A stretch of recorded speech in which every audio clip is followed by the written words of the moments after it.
자, 여러분, 네트워크 개론 첫 번째 시간이네요. 이 첫 번째 시간인데, 지금 수업이 계속 꼬이고 있죠? 어, 첫날은 개강 첫날이라서 수업이 없었고, 입학식 때문에. 그 다음에 지난주는 또 대선이 있어서 또 한번 건너뛰었죠. 그리고 세 번째 주 돼서 학교 정책상 이번 주 월요일부터는 무조건 대면 수업이었는데, 또 이 코로나 문제로 결국은 이번 주까지 온라인 수업을 할 수밖에 없는 지금 상황이네요. 저도 그렇지만 지금 학생들 중에도 지금 온라인으로밖에는 수강을 할 수 없는 그런 환경이라서 예, 지금 좀 안타깝게 생각을 하고 있어요. 그 처음 얼굴 보고 진짜 여러 가지 얘기해 줄 게 엄청 많은데 어쨌든 이번 주는 그 온라인 수업으로 되게 동영상 강의로 대체를 할 수밖에 없는 상황이라서 어, 좀 자질구레한 게 아니죠. 여러분한테 유익한 그런 얘기들을 전혀 해줄 수 없이 일단은 바로 수업에 들어가 보려고 해요.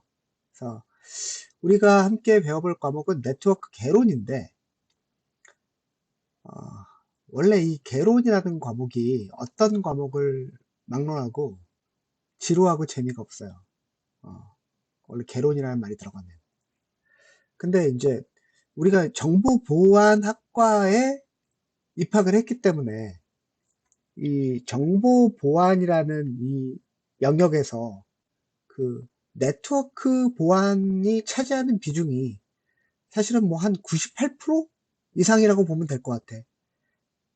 나머지 2%는 뭐 하드웨어 보안, 그 다음에 뭐 사람에 대한 보안, 뭐 그런 부분 제외하면 그 우리가 다루는 이 정보 보안이라는 이 영역은 거의 네트워크 쪽이다라고 해도 과언이 아니에요.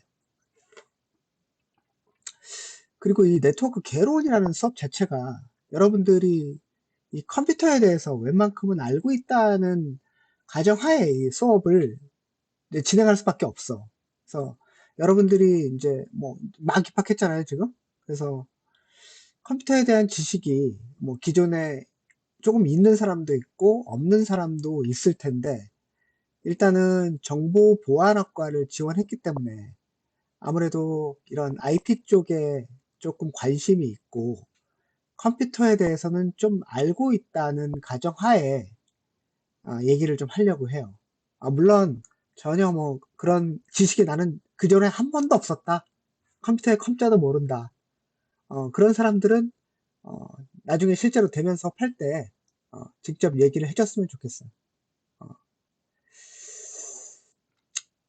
그래서 일단 수업으로 바로 들어가기로 하겠는데 우선 1장은 네트워크를 맛보는 그런 장이에요. 그래서 어, 원래는 이 PC가 어떻게 돌아가는지, 컴퓨터 프로세서 데이터들이 어떻게 되는지를 다 알고 이 내용을 좀 들어야 되는데, 뒤에 이제 그런 것들은 여러분들의 그 기본 지식들이 어느 정도 있는지를 나중에 한번 체크를 해보고, 차근차근 얘기를 해가도록 하고, 그리고 이제 다른 과목에서 다른 교수님들이 어떤 그런 그 원론적인 부분들을 설명을 해주실 거라고 이제 생각을 하기 때문에, 우선 가볍게 이 책의 내용대로 네트워크가 도대체 뭐냐, 네트워크에 대해서 한번 알아보고 그 다음에 단도직입적으로 네트워크 분석 도구를 한번 설치를 해볼 거예요. 그 다음에 그 여러분들 뭐 집에 있는 PC, 그 다음에 학교에 있는 실습용 PC 네트워크들이 어떻게 설정되어 있고 내가 실제로 어떻게 설정을 해야 되는지 그런 것들을 한번 보고 확인해 보는 그런 시간을 갖도록 하겠습니다. 네, 그래서 학습 목표 이런 거예요. 네트워크 기본 개념을 이해한다. 이해할 수 없겠지. 첫 시간에 뭐 대학교 처음 들어와서 첫 시간에 무슨 네트워크의 기본 개념을 어떻게 이해를 해. 그러니까 오늘 수업은 좀 부담 없이 그냥 저런가 보다라고 이렇게 들으시면 될 것 같아요. 툴이나 명령어 같은 것도 크게 신경 쓸 필요는 없을 것 같아요. 자, 그래서 우선은 이제 네트워크의 개념인데, 사전적으로 네트워크는, 모뎀은 들어본 사람이 없겠지. 모뎀은 여러분 세대는 모를 거야. 모뎀은 모르고, 그 다음에 뭐 랜, 뭔지 모르더라도 들어본 적은 있겠죠. 그 다음에 뭐 케이블, 무선 매체, 이런 것들, 이런 통신이 되는 어떤 그런 기기들을 컴퓨터에 끼워가지고 컴퓨터를 서로 연결하는 거죠. 네트워크로 연결한다고 보통 얘기를 하죠. 그런 조직이나 체계 통신망을 네트워크라고 얘기를 한대. 이거는 뭐 읽어만 봐도 무슨 얘기인지 알겠죠. 사전적인 의미니까. 그래서 결국은 두 대 이상 컴퓨터가 서로 연결돼 있을 때, 통신이 되는 상태로 연결이 되어 있을 때 그런 걸 네트워크라고 말하는 거예요. 그래서 꼭 네트워크라는 게 인터넷에 연결돼 있어야만 네트워크가 아니야. 우리 PC들끼리 뭐 세대, 너랑 나랑 뭐 또 다른 한 사람의 세대 컴퓨터만 연결이 돼도 서로 컴퓨터 네트워크라고 이렇게 얘기를 해요. 근데 네트워크를 구성하는 이유가 뭐야? 목적이. 결국은 이 데이터를 공유하려고 하는 거죠. 데이터. 그치? 어떤 정보를 공유하지 않으려면 네트워크를 연결할 필요가 없죠. 사실은 이 인터넷이나 이런 것들의 유래에 대해서도 좀 설명을 해주고 싶은데, 그거는 이제 다음 주부터, 실제로 대면 수업을 하게 되면서부터 그런 자세한 얘기들은 시간도 좀 넉넉하니까 얘기를 해주도록 하고, 오늘은 이제 간단하게만 알아보도록 할게요.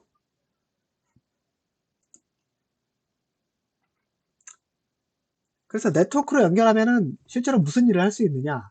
주변 장치를 공유해서 쓸 수가 있어. 여기 그림에 보면 컴퓨터가 세 대가 있고 얘들이 네트워크에 이렇게 물려 있죠.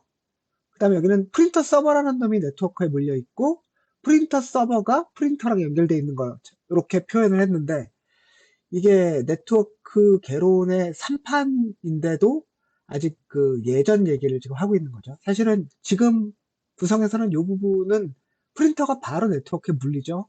최근에는. 이렇게 뭐 프린터 서버를 따로 두는 게 아니고. 그래서 클라이언트 이런 PC들이 프린터를 공유해가지고 프린터를 한 대만 놓고 여러 명이 사용할 수 있는. 결국 이런 것들도 데이터 공유죠. 그 다음에 여기 능률적인 통신이라고 나왔는데, 이거 그러니까 웹메일 같은 걸 예로 든 것 같아. 그래서 메일을 보내는 사람이 뭐 지메일이나 뭐 아웃룩이나 뭐 이런 것들 웹으로 로그인해서 메일을 보내면 그 실제로 메일 내용이 메일 서버에서 수신 측의 메일 서버로 전송이 되고, 수신자는 그러니까 웹메일 서버에 접속을 해서 그걸 확인할 수 있죠. 이런 것들이 네트워크가 연결되어 있기 때문에 확인할 수 있는 거죠. 그 다음에 이제 손쉬운 백업. 또 이건 또 최신 트렌드래. 구글 드라이브 백업을 예로 들어놨죠. 어, 여러분들도 뭐 구글 드라이브 백업을 쓰고 있는 사람도 있고, 뭐 안 쓰는 사람도 있고, 그렇지만 이제 구글 뭐 픽처 같은 거는 쓰죠. 포토 같은 거.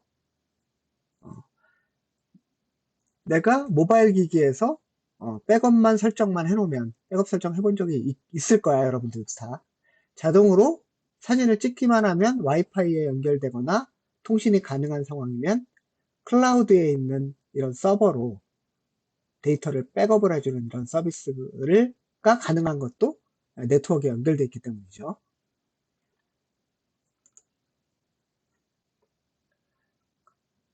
자, 다짜고짜 데이터 전송 규칙이 나왔어. 아까도 얘기했지만 컴퓨터 한 대는 네트워크라고 할 수 없죠. 당연히. 두 대 이상 연결돼야 이제 컴퓨터 네트워크인데, 그리고 서로 데이터를 주고받는 거고. 근데 여러분들이 뭐 그 편지를 보낼 때도 그렇고 어떤 형식이 있죠. 뭐 주소는 보내는 사람은 뭐 위에 쓴다, 뭐 받는 사람은 아래 쓴다, 뭐 이런 것처럼 네트워크로 연결돼 있는 이런 PC 사이에서 데이터를 주고받을 때도 규칙이 필요해요. 그런 걸 이제 프로토콜이라고 이제 얘기를 하는데 차차 배울 거예요, 이제. 근데 그 그런 프로토콜로 데이터를 보내는 최소 단위가 패킷이에요, 패킷. 여러분들도 이제 뭐 IT에 관심 있는 사람은 뭐 패킷이라는 말을 들어는 봤을 거야. 그러니까 패킷은 데이터를 주고받을 때 네트워크를 통해서 왔다 갔다 하는 데이터의 최소 단위. 그러니까 결국은 여기 지금 예가 지금 나와 있는데 어떤 사진을 네트워크로 전송을 한다. 그러면 실제로는 사진이 조각조각 나서 패킷 상태로 전송이 됐다가 받는 쪽에서 그 패킷들을 다 받은 다음에 다시 붙여서 사진을 만드는, 비유를 하자면 그런 형태가 이제 패킷인 거죠. 그래서 용량이 큰 사진이나 동영상 같은 것들, 뭐 그리고 용량이 작은 뭐 문자가 가더라도 패킷으로 분할을 해서 다 전송이 되게 돼 있어요.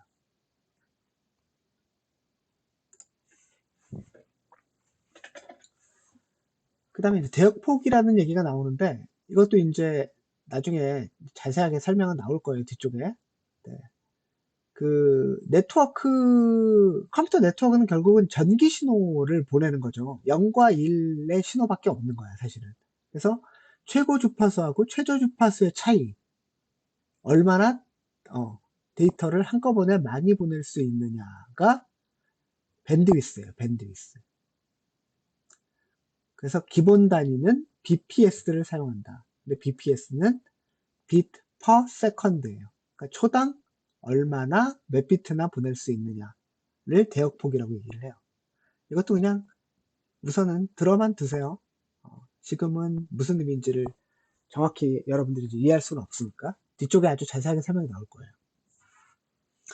그래서 이렇게 패킷을 분할해 가지고 송신자가 수신지로 전송할 때 그 실제로 이 네트워크 굉장히 복잡하잖아요. 실제로 인터넷에 연결되어 있는 네트워크들이 굉장히 복잡한데 이것들이 내가 보낸 순서대로 패킷이 차례대로 도착하지가 않아.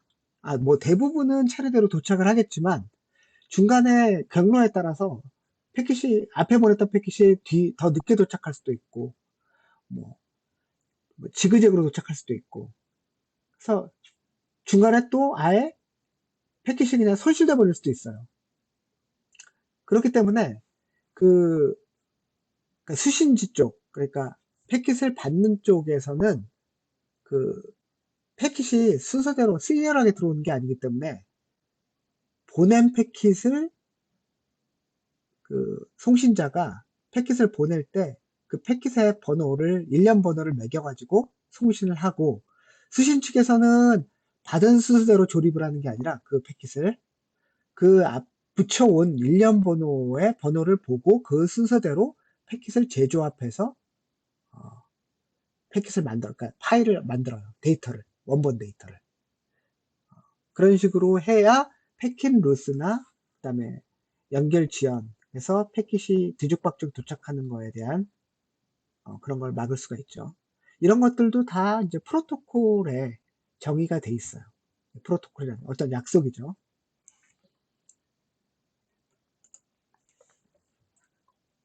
그래서 그림으로 지금 표현이 되어 있는데 실제로 이렇게 사진이 요 부분만큼 이렇게 잘라져 가지고 가는 건 아니겠지. 사실은 0과 1의 데이터로 패킷이 이제 만들어질 거야.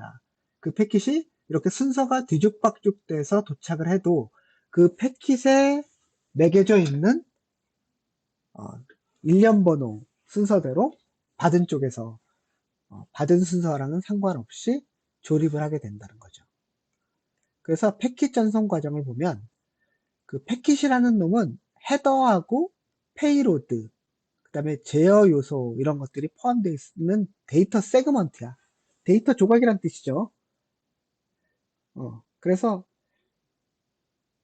헤더는 그 데이터가 뭐냐, 그 다음에 데이터가 누구로부터 송신됐느냐, 또 누가 받을 거냐, 그 다음에 패킷의 일련 번호 이런 것들로 헤더는 구성이 되어 있고 페이로드 부분은 실제 데이터, 그러니까 위에 사진의 사진 부분이 실제로 페이로더에 들어가 있는 거죠. 그래서 여기서 예를 들어서 뭐 영문성 JIN을 메신저로 전송할 때 패킷이 전송되는 과정을 살펴보라고 했는데, 그, 이 문자는, 위에는 이제 사진을 예로 들었는데, 문자는 실제로 그 아스키 코드라는 코드에 대응을 해요. 그래서 J라는 거를, 그러니까 그 이진 방식으로, 이진수 여러분들 알죠? 이진수, 0과 1로 표현되는 이진수. 컴퓨터는 사실은 0과 1밖에 몰라. 그러니까 얘는 컴퓨터는 꺼지고 꺼지는 거, 온오프밖에 모르는 그런 기계예요. CPU라는 놈은. 그러니까 모든 데이터를 다 0과 1로 표현해줘야 돼. 이진 데이터로. 그래서 J라는 놈을 이진 데이터로 표현하면 여기 100, 10, 10이 돼요. 그 다음에 I는 110, 1001. 그 다음에 N은 110, 1110 이렇게 표현이 돼. 그 다음에 요게 이제 패킷의 구조인데 1번 패킷 100, 1010 이거 좀 하나가 더 들어갔네. 그 다음에 두 번째 I 110, 1001. 그 다음에 이거 지금 1, 2, 3번이 잘못됐죠? JIN이니까 이거 왜 이렇게 뒤죽박죽 됐어? 요 앞에 0 빼세요. 110, 110. 그림이 잘못됐네. 어쨌건 이렇게 JIN이라는 놈을 패킷을 이렇게 헤더에 일련 버드를 붙여서 보내면 실제로 2번, 3번, 1번 순서대로 패킷이 도착했을 경우에 그거를 1, 2, 3으로 재조립해서 JIN이라는 이런 메시지가 전송이 된다. 그걸 의미해요. 이거 그림이 완전히 엉망이네요, 여기에. 앞에 0 빼면 될 것 같아. 1번, 3번은. 그쵸?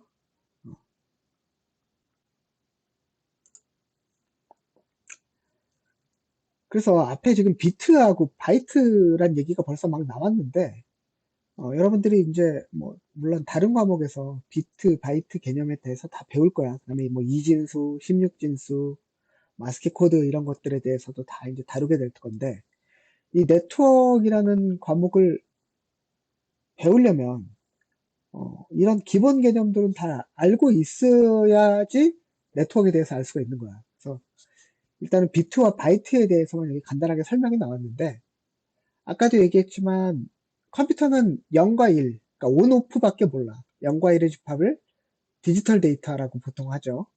그래서 앞에 왔던 그 강아지 사진도 0하고 1만으로 나타낼 수는 없지만 0, 그러니까 0하고 1 두 개로만 딱 나타낼 수는 없지만 0하고 1을 많이 모아서 0과 1의 이진 데이터로 표현할 수가 있어.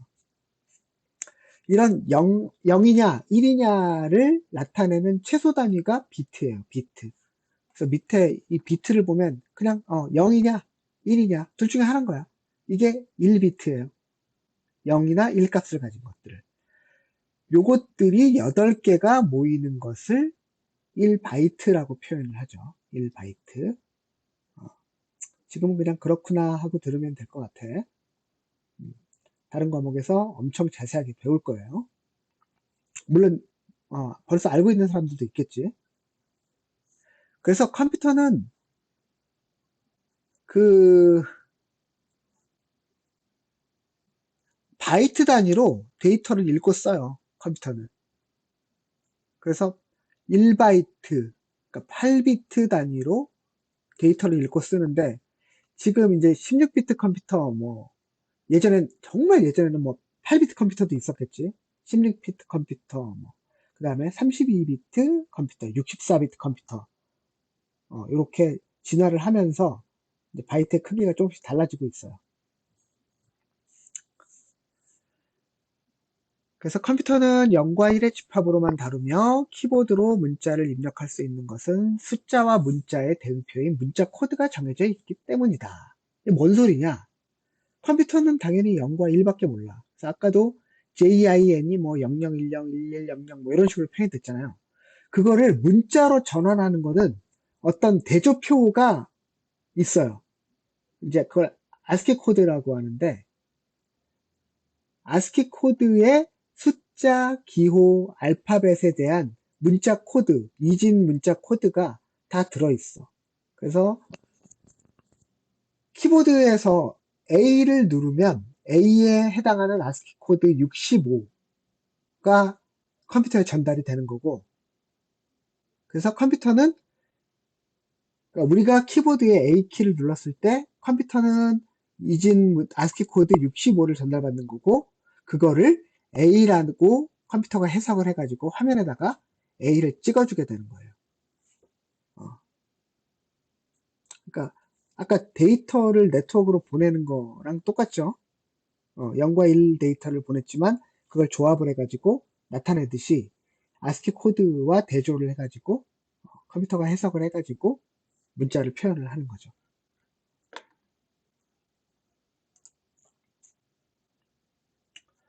자, 그리고 또 갑자기 네트워크 분석 도구의 필요성에 대해서 나왔네. 그 단도직입적으로 이제 네트워크 분석 도구는 와이어샤크를 이제 얘기를 하는데, 그 와이어샤크라는 이 프로그램 소프트웨어, 이 소프트웨어가 하는 일이 뭐냐면 그 내 컴퓨터에서 네트워크로 나가는 그런 아까 얘기한 그 패킷들을 전부 캡처, 그러니까 뜰 수 있게 해주는 거죠. 그거를 가로채 가지고 화면에 표현해주는 그런 소프트웨어예요. 그래서 네트워크 분석 도구는 이제 크게는 하드웨어형 네트워크 분석 도구하고 소프트웨어 분석 도구로 구분할 수가 있는데, 소프트웨어 분석 도구 중에 대표적인 게 방금 얘기한 와이어샤크. 그 다음에 하드웨어 분석 도구는 굉장히 좀 다양해요. 근데 이제 이거는 대용량 네트워크 서버, 그러니까 네트워크를 전문으로 하는 그런 곳에서 주로 사용하는 이제 기기가 되는 거죠. 그래서 네트워크 단 케이블로 연결되어 있는 중간중간에 실제로 얘들을 태핑을 한다고 하는데, 중간에 이제 그거를 끼워가지고 패킷을 분석할 수 있는 그런 기구들이에요. 그래서 당연히 어떤 그 장비 형태이기 때문에 비싸겠지. 그래서 뭐 개인이 사용할 수는 없고, 물론 이제 개인이 간단하게 쓸 수 있는 그런 태핑 도구도 있기는 있어. 어, 근데 뭐 그런 걸 쓸 일이 사실은 없죠, 요새. 뭐 나중에 자세하게 설명은 하겠지만, 그런 그 네트워크를 전달하는 그런 기기들, 뭐 게이트웨이라든지 뭐 라우터, 스위치, 그런 것들이 다 그런 패킷을 분석할 수 있는 기능들이 지금은 다 들어있기 때문에 딱히 따로 하드웨어 분석 도구를 사용할 일은 없을 것 같아. 만약에 나중에 여러분들이 학교를 졸업하고 뭐 네트워크 관련한 어떤 그 업종에 뭐 종사를 하면서 실무를 하더라도 그런 하드웨어를 이용해서 네트워크를 분석할 일은 없을 것 같아요. 그리고 영화에서 보듯이 뭐 그런 그 도청을 한다거나, 그다음에 그치, 도청밖에 없죠.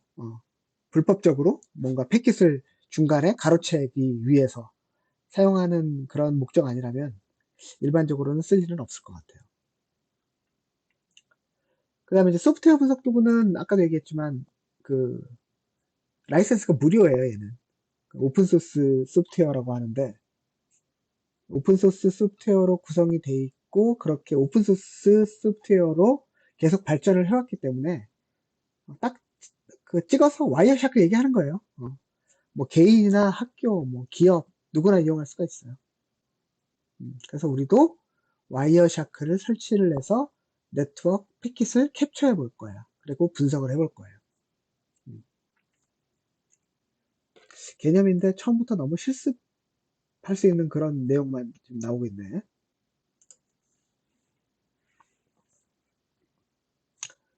그래서 와이어샤크는 어떻게 설치를 하느냐?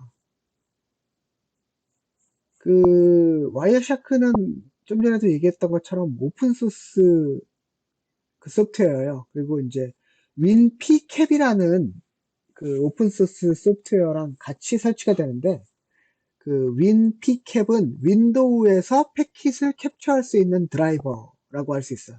무슨 소리인지 잘 모르겠죠? 어, 윈도우 PC에서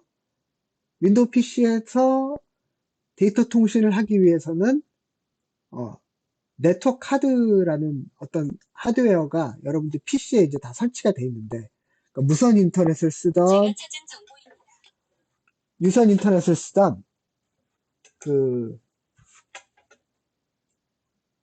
그 네트워크 카드라는 놈을 통해서 실제로 데이터 통신을 해요. 근데 그 네트워크 카드에 데이터가 왔다 갔다 하는 놈을 이제 네트워크 드라이버를 통해서 그 패킷을 그 캡처해 볼 수 있는 그런 그 드라이버 라이브러리라고 생각하면 돼요. 윈피캡이라는 놈은. 그래서 와이어샤크를 쓰려면 윈피캡이라는 소프트웨어가 함께 설치가 돼야 돼요. 그리고 얘들은 뭐 오픈소스라서 소스코드도 공개되어 있고, 여기에 뭐 나중에 자신에게 필요한 기능이나 새로운 프로토콜을 추가하여 개선할 수 있다고 하는데, 저런 기능이나 프로토콜을 추가할 수 있을 정도면 뭐 엄청 숙달된 상황이겠죠. 그리고 이제 오픈소스 소프트웨어의 장점은 그 다수가 오픈소스 프로젝트에 참가를 해가지고 여러 명이서 그 소프트웨어를 프로그램을 개선시킬 수가 있어. 그래서 이제 오픈소스 그 프로젝트들이 좀 강점이 있죠. 이건 뭐 여러분들도 이제 개발에 다 관심이 있는 그 학생들이라고 이제 알고 있어요, 지금.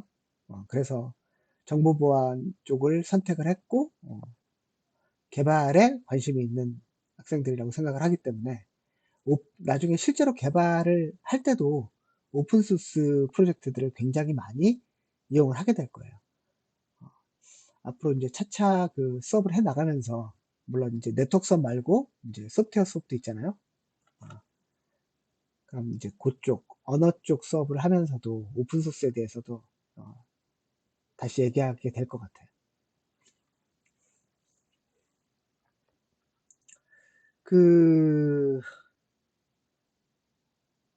와이어샤크 여기서 GPL GNU General Public License라는 라이센스가 있다고 되어 있는데, 이 라이센스는 소스 코드가 사용이 됐고 소스 코드가 출처가 어디냐만 그 공개를 한다면 자기가 이 오픈 소스를 이용해서 어떤 프로그램을 만들었던 배포가 자유로워요. 돈을 낼 필요가 없는 거야. 이런 것들을 GPL, GNU 라이센스라고 얘기를 해요. 마찬가지로 그 윈피캡도 이런 그 오픈소스 라이센스를 포함하고 있기 때문에 그 와이어샤크 설치 프로그램에 같이 포함이 되어 있어요. 그래서 따로따로 설치할 필요 없이 그 와이어샤크를 설치하게 되면 윈피캡은 같이 설치가 되게 돼 있어.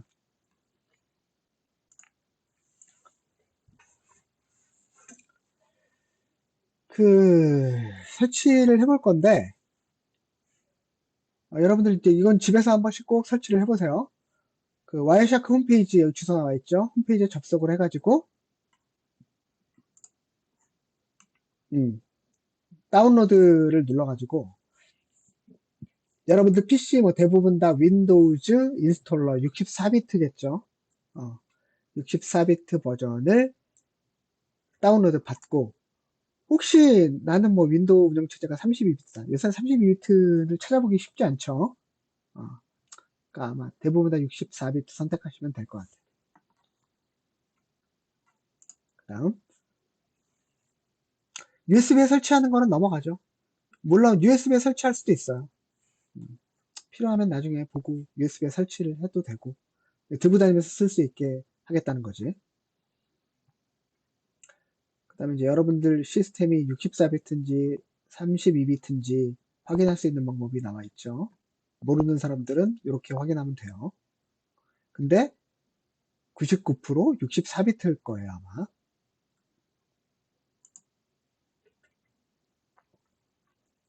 자, 그래서 인스톨 프로그램을 실행시키면 이런 화면이 뜨겠지. 다른 프로그램 설치해봐서 알겠지만 딱히 뭔가를 할 일이 없을 때는 계속 넥스트를 누르면 되겠죠. 이건 라이센스 동의하느냐 물어보는 거죠. 당연히 동의해야죠. agree. 그 다음에 설치할 컴포넌트 선택. 딱히 여러분들 지금 이 컴포넌트가 뭔지를 모르잖아. 기본으로 설정되어 있는 것들로 선택하고 넘어가주면 돼요.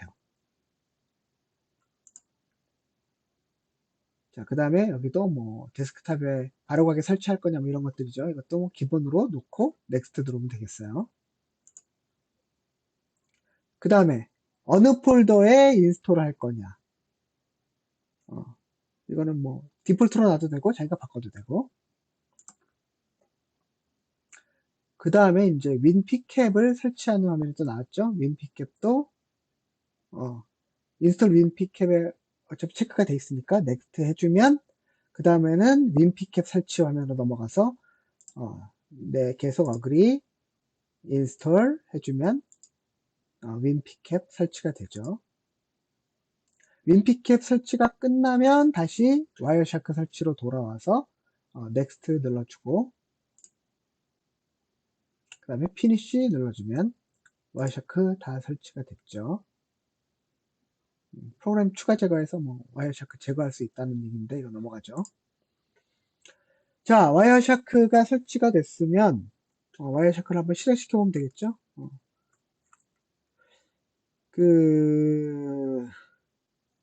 와이어샤크를 실행을 시키면 첫 화면이 이런 식으로 나오게 되는데 거기 보면 이제 컴퓨터에 설치되어 있는 랜 카드가 목록에 나타나요.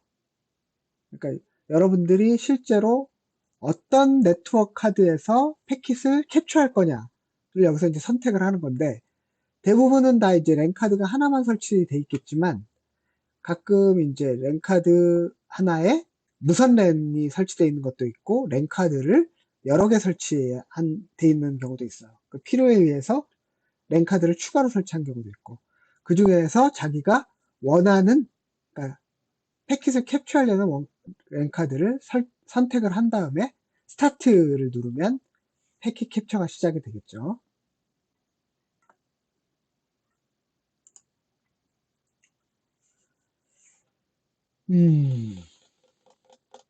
당연히 그 데이터 통신, 그러니까 랜카드가 여러 개일 경우에 통신을 하지 않는 랜커드를 선택하면 패킷이 캡처되지 않겠지. 이거는 무슨 얘기인지가 모를 수도 있어요, 여러분들 지금은. 근데 이제 그 네트워크를 좀 아는 사람들이 이제 컴퓨터를 구성을 할 때 보통 랜카드를 두세 개씩 사용을 하기 때문에 그때 뭐 예를 들어서 디폴트 게이트웨이를 뭘로 잡을 거냐 아니면 뭐 라우팅이 어떻게 되어 있느냐 아직은 무슨 소리인지 하나도 모르겠죠. 그런 거에 의해서 패킷이 그 랜카드를 통해서 나갈 수도 있고 나가지 않을 수도 있어. 그래서 실제로 와이어샤크에서 패킷을 캡처를 해보고 싶으면 실제로 데이터가 나가는 랜카드를 지정을 해서 떠야 된다. 그걸 얘기하고 있어요.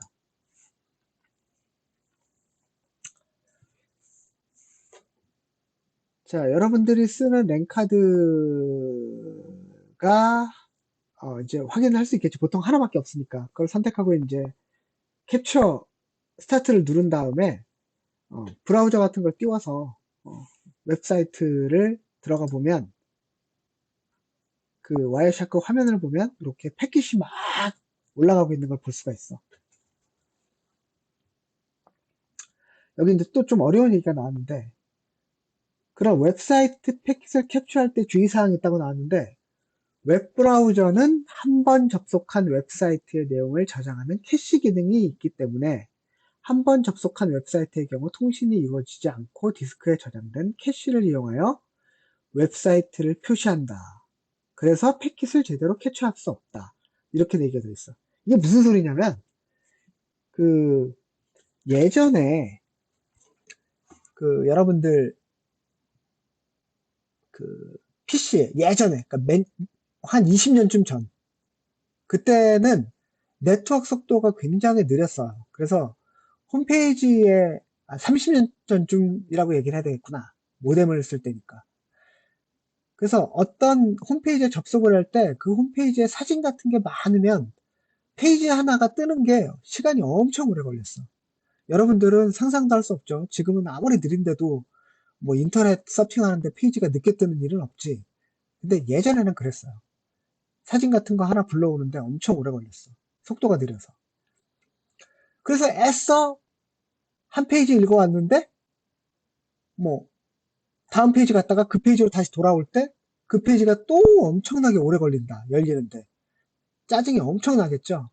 그래서 웹 브라우저를 그 개발하는 쪽에서, 그 다음에 웹 프로토콜을 개발하는 쪽에서 이제 어떤 기능을 만들었냐면, 그 웹사이트를 한번 불러왔을 때, 그러니까 웹사이트에서 어떤 내용이 뜨는 게 그 웹 서버에 있는 어떤 데이터의 내용이 내 PC까지 와서 브라우저에서 보여주는 거거든.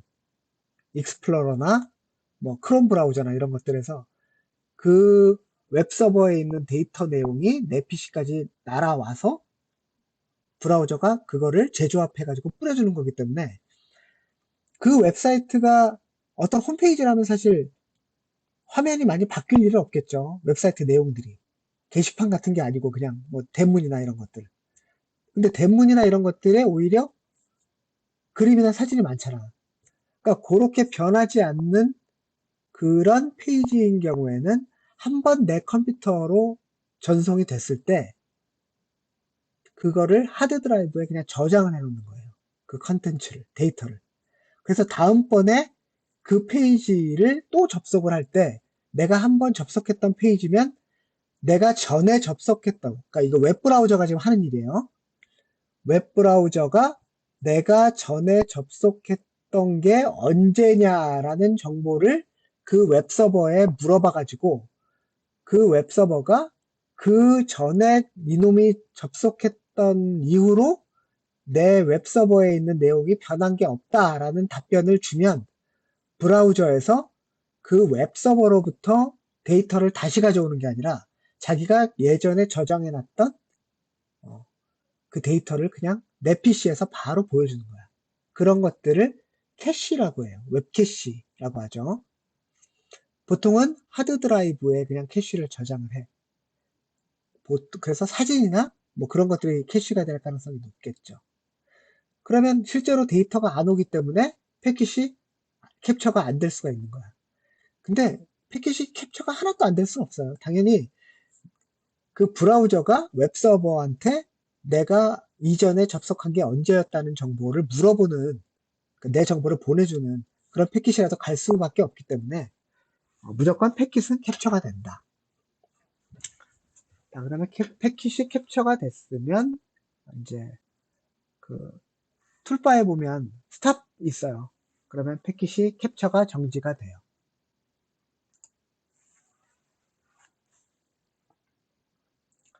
여기는 지금 그 웹사이트에 접속할 때 송신되는 뭐 HTTP 하이퍼텍스트 트랜스퍼 프로토콜. HTTP가 결국은 하이퍼 텍스트 트랜스퍼 프로토콜이란 얘기죠. 그러니까 웹에서 통신할 때 표준인데 그 이 지금 캡처를 한 내용이 이렇게 나오잖아요. 실제로 어떤 데이터가 왔다 갔다 했는지가 여기 이렇게 표시가 되는데 이 중에서 자기가 보고자 하는 내용만 보고 싶다. 여기서는 지금 HTTP 패킷만 보자라고 했는데 HTTP 패킷이 결국은 웹 패킷이에요. 브라우저에서 보여주는 홈페이지 내용이지. 어, 그것만 보고 싶으면 여기 검색창에 HTTP 검색창이 아니고 이제 필터라고 얘기를 해. 우리는 거기에 HTTP를 입력하고 엔터를 누르거나 여기를 클릭을 해주면 HTTP 관련된 패킷만 보여줘요. 그래서 이 상단 부분은 패킷 어떤 패킷이었는지 어디서 어디로 가는 패킷이었는지 그 다음에 패킷 내용 보여주고 그 밑에는 그 패킷에 대한 상세 정보 나중에 하나하나 자세하게 설명을 해줄 거야. 그 다음에 그 밑에는 실제로 패킷의 이진 데이터 어떻게 전송이 됐었는지 그걸 보여주고 있어요. 물론 이제 여기서 이진 데이터는 이 앞부분이고 사실은 이제 이거 16진 데이터가 될 거야. 아직은 이제 도대체 무슨 얘기인지 모르겠죠. 여러분들 이제 차차 그 수업을 진행해 나가면서 점차로 알게 될 거예요. 이제.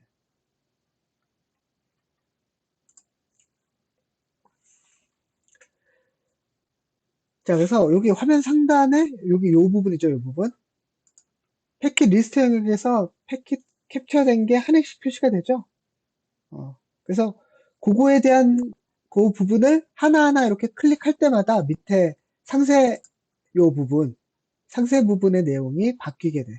그러니까 실제로는 요 위쪽 부분이 어떤 그 패킷 부분이고 그 패킷을 누르면 그 패킷의 상세 부분은 밑에 이렇게 표시가 되게 되어 있는 거야. 여러분들이 뭐 이건 직관적이기 때문에 눌러보면 알겠죠. 그래서 지금 여기서 캡처한 내용을 한번 살펴보면 소스는 근데 이게 소스 데스티네이션도 그 패킷이 어디서부터 어디로 갔느냐에 따라 다르기 때문에 여기서처럼 뭐 현재 컴퓨터의 IP 주소 이거를 꼭 얘기하는 건 아니야. 내가 내 컴퓨터에서 그 웹서버로 보냈으면 보내는 데이터면 소스가 현재 컴퓨터 IP 그 다음에 데스티네이션이 그 웹사이트 IP 이렇게 되겠지만 그 웹사이트가 응답을 준 패킷 여기도 있죠. 여기서 보면 192.168.357이라는 거는 내 PC의 IP죠. 내가 그 웹서버에 데이터를 리퀘스트, 뭔가 요청했을 때는 내가 소스가 되고 그 응답이 왔을 때는 반대가 되는 거야.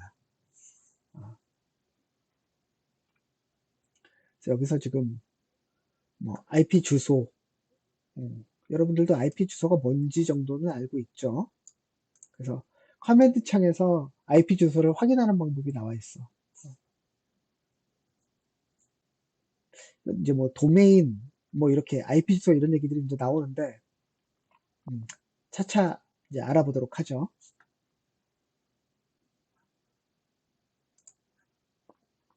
그래서 뭐 트레이스 RT, 이제 트레이스 라우트라고 패킷이 어떻게 거쳐가느냐를 보여주는 건데 그 지금 이 예제는 한비.co.kr이라는 데를 접속을 한 거예요. 브라우저로. 그때 요거의 IP가 뭔지를 지금 보려고 지금 요거를 한 건데 트레이스 RT 할 필요 없이 사실은 NS 룩업이라는 도메인 쿼리 패킷을 날리면 되죠. 나중에 좀 자세하게 얘기해 줄게. 지금은 이제 동영상 강의니까 일단은 그냥 교과서대로 일단은 보고.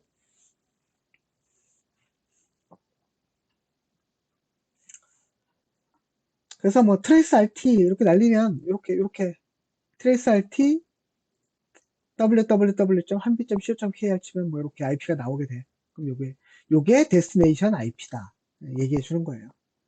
그 다음에 그거 말고 어, 핑 한비.co.kr 이 핑이라는 커맨드는 사실은 어떤 시스템이 살아있는지 죽었는지를 확인하는 네트워크 도구예요. 만국 공통의 네트워크 도구 핑. 되게 유명해. 여러분들 무지무지하게 많이 쓰게 될 거야. 근데 이제 인터넷에 물려있는 이런 그 웹서버인 경우에 이 핑을 허용하는 경우는 거의 없어요. 최근에는. 이 보안에 굉장히 취약하게 되는 거지, 그러면. 여러분들 이제 그 정보보안학과니까 보안 얘기 나오면 이제 좀 귀가 솔깃하죠? 그래서 보안에 취약하기 때문에 실제로 이렇게 한비.co.kr처럼 핑을 허용하지는 않을 거다. 핑을 허용한다는 얘기는 내가 핑 한비.co.kr 치면 뭔가 이렇게 밑에 응답을 준다는 건데 보안 문제 때문에 대부분의 웹서버는 이렇게 핑을 응답을 하지 않게 설정을 해놔요. 근데 거기에서도 이제 이렇게 IP를 확인할 수 있다. 이제 그거를 보여주려고 지금 여기는 표현을 한 거야.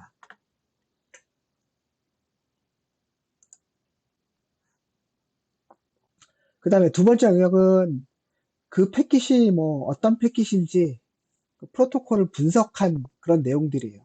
아직은 뭔 내용인지 하나도 모르겠죠. 나중에 좀 자세하게 설명을 하게 될 거야. 그 다음에 제일 마지막 쪽은 어, 2진, 16진 데이터로 표현된 데이터 영역. 그래서 16진 데이터로는 실제로 이렇게 왔지만 요게 실제로 여러분들 눈에 보이는 건 이런 데이터가 전송된 거다. 우리가 해석할 수 있는. 컴퓨터는 이런 2진, 16진 데이터로 전송이 됐던 거고. 무슨 소리인지 아직 모르겠죠? 그래서 방금 캡처했던 그 파일을 저장할 수도 있다. 이렇게 저장이 된대요. 그래서 저장을 하면 이렇게 와이어샤크 모양으로 아이콘이 생기고, 나중에 보려면 그 아이콘만 더블 클릭하면 와이어샤크가 연동이 돼서 방금 전같이 캡처된 화면이 뜨게 되는 거예요.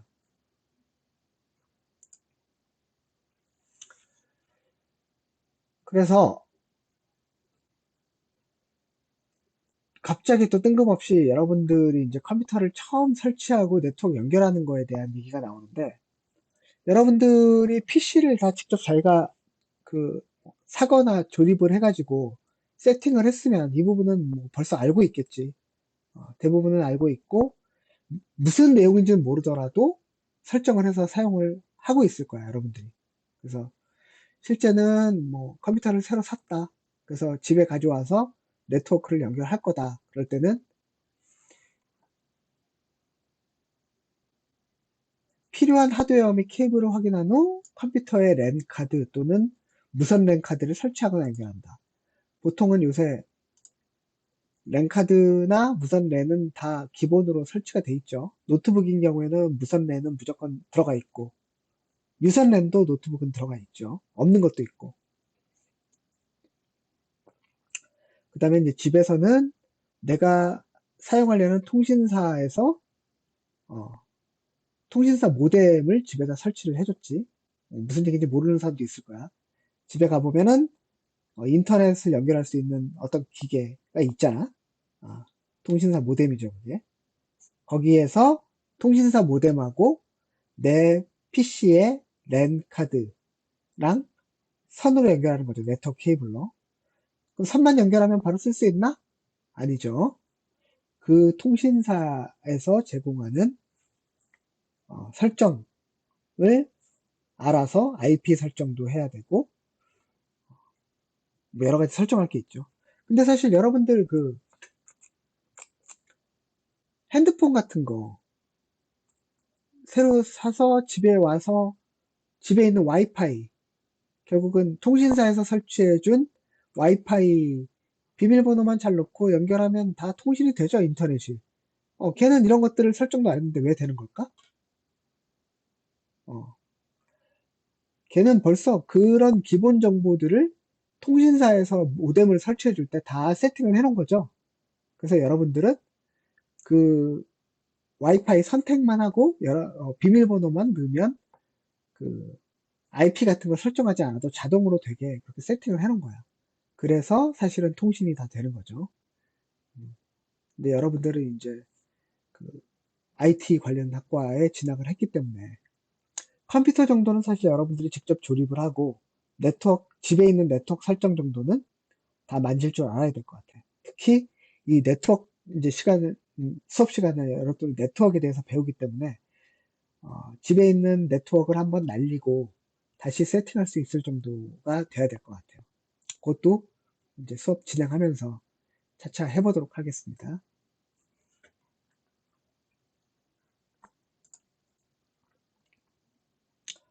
그래서 유선 네트워크는 이렇게 설정하면 된다. 이건 알고 있는 사람들도 있죠. 음, 그래서 이 절차대로 쭉 네트워크, 유선 네트워크, 집에 있는 PC에 있는 유선 네트워크 설정을 해보면 될 것 같아. 이거는 그 다음 시간에 실제로 대면 수업 하면서 다시 한번 살펴보도록 할게요. 이런 그 하드웨어적인 내용들은.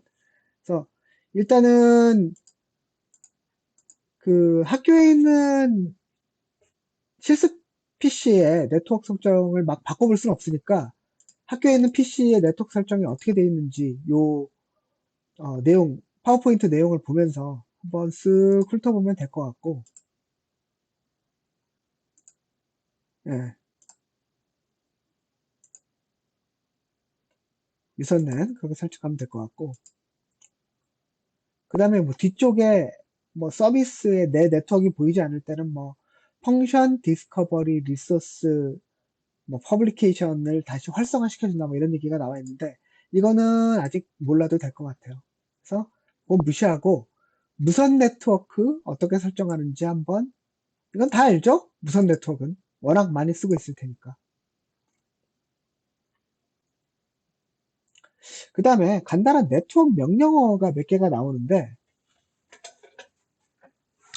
호스트 네임이라는 명령어가 있고 뭐 넷 유저 PC에서 한번 쳐보면 될 것 같아. 뭐가 나오는지.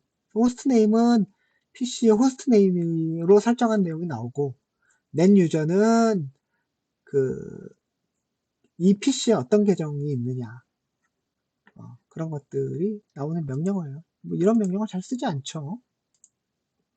ipconfig은 많이 쓰죠. ipconfig이라고 명령 프롬프트에서 치면 내 PC에 설정되어 있는 IP 정보를 볼 수가 있어요.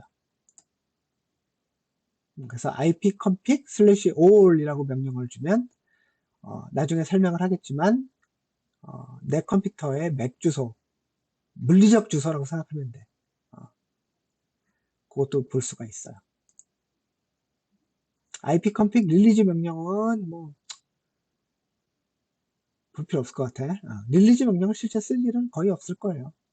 릴리즈 명령을 주면 네트워크 설정이 다 리셋 돼버려. 릴리즈 돼버려. 그냥 말 그대로. 네트워크 끊겨버려요. 그 다음에 ipconfig renew는 그 DHCP라는 그런 그 네트워크 세팅 방법이 있어. 그래서 그 여러분들이 집에서 무선 인터넷, 그러니까 모바일 폰 같은 거 갖다 놔도 그 와이파이만 연결하고 비밀번호만 집어넣으면 되는 이유가 IP 설정을 하지 않아도 되는 이유가 이 DHCP라는 그 설정을 그 통신사 엔지니어가 나와서 해놨기 때문이야. 그래서 여러분들이 IP를 따로 설정을 하지 않아도 통신이 된다. 그런 게 DHCP예요. DHCP도 나중에 자세하게 설명을 하게 될 거예요. 그 다음에 핑. 아까도 얘기했죠. 상대 컴퓨터가 네트워크상에 살아있는지 죽었는지를 확인하는 그런 명령어인데 로컬 에어리어 네트워크 그러니까 우리끼리 연결한 그러니까 지금 이 실습실 같은 PC끼리 연결한 것들은 핑을 허용을 뭐 보통을 하지만 네트워크 인터넷에 물려 있는 그런 서버나 뭐 PC들 웹서버 기계들 이런 것들은 보안을 이유로 핑을 허용하지 않는다. 자, 일단은 오늘 첫 수업은 여기까지 하도록 하고요. 그 여러분들 이 첫 수업 출석은 그 수업 자료를 이제 여러분들이 배포를 할 텐데 그 수업 자료의 제일 마지막 장에 그 과제를 제가 적어 놓을 거예요. 그 과제를 저한테 보내는 걸로 출석을 대체를 하겠습니다. 여러분들 온라인 수업 긴 시간 듣느라고 또 이게 실습을 하지 않고 얼굴을 대면하지 않고 동영상으로만 수업을 듣는 게 쉽지가 않죠. 그리고 너무 급작스럽게 지금 동영상 수업으로 지금 전환되다 보니까 일단 수업 퀄리티가 좋지 않았던 점은 여러분들 사과를 드리고 다음 주부터는 좀 재밌게 수업을 할 수 있도록 그렇게 하도록 하겠습니다. 자, 그럼 여러분 수고하셨습니다.